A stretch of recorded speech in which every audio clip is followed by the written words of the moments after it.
What's up, conscious creators? Andrew Z here, your good friend, and today we're going to be talking about why positive thinking doesn't work.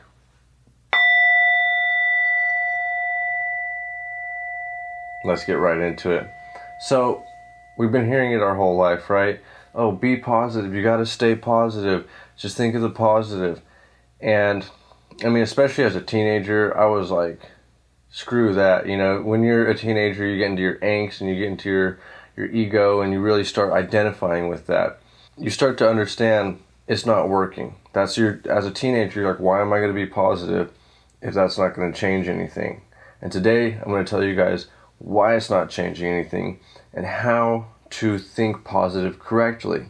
Now, mental health should be the top priority in our society, but sadly, it's about the last on the list, okay? The government, big pharmacies, big pharmaceutical, corporations, media, all of that, they don't want you to be mentally healthy. They don't want you to be mentally fit. They want you to depend on them so that you can give them money and give them your power. That's very sad, and we need to take our power back. And how do we do that? We do that by controlling our thoughts and controlling our emotions. Mental health should be our top priority because mental health means focusing on our happiness. And that is really the key to life. We want to be happy. That is what life is for. And when we're not happy, those are only signals, those are only dead ends telling us, change it up. Change it up from here, change it up from out here. You need to focus on your happiness. But what do? We go to the doctor and they describe us antidepressants. And you take those and, it's the molecules in your brain. And then your brain starts to go a different way and you feel better. But you didn't really cure yourself. You still have all your traumas. You still haven't overcame yourself. You still haven't overcame your challenges. And your karma is stuck. You haven't grown spiritually, mentally. And today we're going to focus on that. We're going to focus on growing. Because I care about you guys. I care about myself. I care deeply about humanity.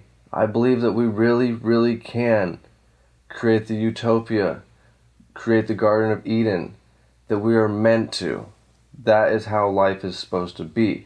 We're going in a direction, and sometimes we don't know where we're going, but the key is happiness. The key is love. That's the kind of society we want to live in. Forget judgment. It's unity. We are all one. So why does positive thinking not work? And I'll tell you why. If you think of your thoughts as an iceberg, okay? And the part that's sticking out of the water are your conscious thoughts. The part that's under the water are your subconscious thoughts. Now, your subconscious thoughts have been created by you and external things and your parents ever since you were a little kid, and society and the news and media, all filling your brain with stuff. And the top 10%, that part of the iceberg sticking out of the water, that represents any new thoughts, any type of thoughts that you're trying to think. So let's just take, for instance, money, right? This is a big one. We all want money. We all have certain beliefs about money. So say you grew up in poverty, okay? And say that you grew up, with beliefs like rich people are greedy. Money is the root of all evil. Oh, some people are just born into riches, and some people are just born into poverty, and that's the way life is. But if we look at history, we could find plenty of people who grew up in poverty and became rich.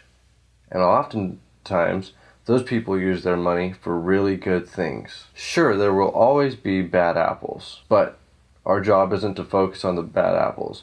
Our job is to find the good apples and consume those, mentally, of course. So, you decide that you want to start thinking positive thoughts about money. Okay? You want to start thinking that you're abundant. You want to start thinking like a rich person. You want to start taking control of your thoughts and actions about money, because it's stressing you out. All your bills are stressing you out. You never have enough, and you always just seem to barely make ends meet, right? So you say, okay, now your affirmation, let's say, is my income is constantly increasing. I'm a money magnet. Wealth flows to me effortlessly, right? Those are great those are great beliefs. So the thing is, though, you're at the top of the iceberg. These are your new thoughts. And you're saying those things with the 10% of your mind. And the reason it's not working is because it's not getting to the subconscious mind. It's not getting to below the surface. We think 50 to 70,000 thoughts every day. And science has shown that 90% of those thoughts are past thoughts, past memories, past programs that have been programmed by you and by other people. So that's all rich people are greedy, money is the root of all evil. That's that 90% that's been going on in the background your whole life, your whole entire life. And so now, when you start trying to tap into wealth, it ain't getting below that surface. And what happens? Okay, I'm going to be wealthy, and I'm going to start thinking wealthy thoughts, and I'm going to start saving money, and I'm going to start, getting more side gigs, and I'm going to increase my pay, and I'm going to go up to the boss, and I'm going to tell him I need a raise. Beautiful, beautiful, beautiful. But then, what happens? That credit card bill comes in the mail, and it says, you're overdue. We're giving you a late fee. And then you look at your credit score, and it's going down. And you start stressing out. And now that 90% that you've been thinking the whole time before starts becoming very loud. And what does it do? It overpowers that thought of wealth, the 10% that you've been trying to consciously think and create your vibration with. And so you give up. You go back to your old thoughts. Your old thoughts win. Why? Because they've been programmed for so long. And that's why positive thinking doesn't work. So, how do we make this work? Well, there's two parts to it. One is consistency. As soon as you get that credit card bill and you start feeling those old emotions, you have to say, nope, I'm changing. I am wealthy. I am destined for riches. And I'm not going to let this bill, I'm not going to let this thing that's trying to set me back, I'm not going to let it set me back. I'm not going to let it change my emotions. So that goes right into step 2. We have to feel abundant. We have to feel rich. You can't just say it, you have to feel it. And when you feel it, then we start going down below the surface on that iceberg. Now we're chipping away at that ice. We're planting a new thought down there. And you do it with such intensity that you start kicking out those old thoughts. Because you got to do it with a lot of intensity, because your whole life you've been thinking that other way. So you don't want it to take a whole nother lifetime for you to think like an abundant person, right? You have to use emotion to tell your brain, to tell your body that you are serious. And this is where it really gets tricky, right? Then, you hear people say all the time, well, what does a wealthy person feel like? How does a wealthy person live their life? And you're like, yeah, I could think about that for a while, but I can't go buy my Tesla. I can't go buy my mansion right now, so I can only tap into that for so long, right? Well, the truth is, what we're seeking is financial freedom. We're not actually seeking the things. We're not seeking the material things. We're seeking the freedom. And this is what separates rich people from poverty thinking, okay? There are people with more money than you, more money than me, who have worse poverty mentality. It's like those people who get their first million, and all of a sudden they start stressing hard because they have to think, how am I going to keep my million? How am I going to increase my million? I don't want to go below again. And so then life becomes even more stressful than when they had less money. That's not what we want. That's the last thing we want. We want money so that we can use it for good, right? So that we can be happy, so that we can give back to others, so that we can make the world a better place. Now, we're using money because it's the easiest one to relate to, but this goes for any aspect of your life. Any aspect that you want to change your belief into a positive thinking. So, sticking to money, here's a couple tips for you guys. Financial freedom has no amount, okay? Financial freedom means that you're not burdened by your finances. You're not burdened by how much money you have in your account, by how much money you owe your credit card bills, by how much you owe for rent, okay? Because most of the time you get more money, your bills go up, right? You move into a bigger house, you get a better car, your bills just go up, and then you're right where you started. So financial freedom, you can obtain financial freedom at any given amount. You just have to change your mentality. You have to change your perspective towards the money. Because how much is enough? It's never enough, right? Now that's a bad saying. That's exactly what keeps us in financial slavery. So, financial freedom has no amount. True abundance has no credit score. True abundance has no approval rate. These are the things that you have to start tuning into. You want to tune into abundance? Start tuning into abundance for all aspects of your life. What does being a rich person mean? Does it mean you have a lot of money? Or does it mean that you have the riches of life? The God-given riches of life, that you get to express your love to your family members, to your kids, to your spouse, to yourself, to your animals, all right?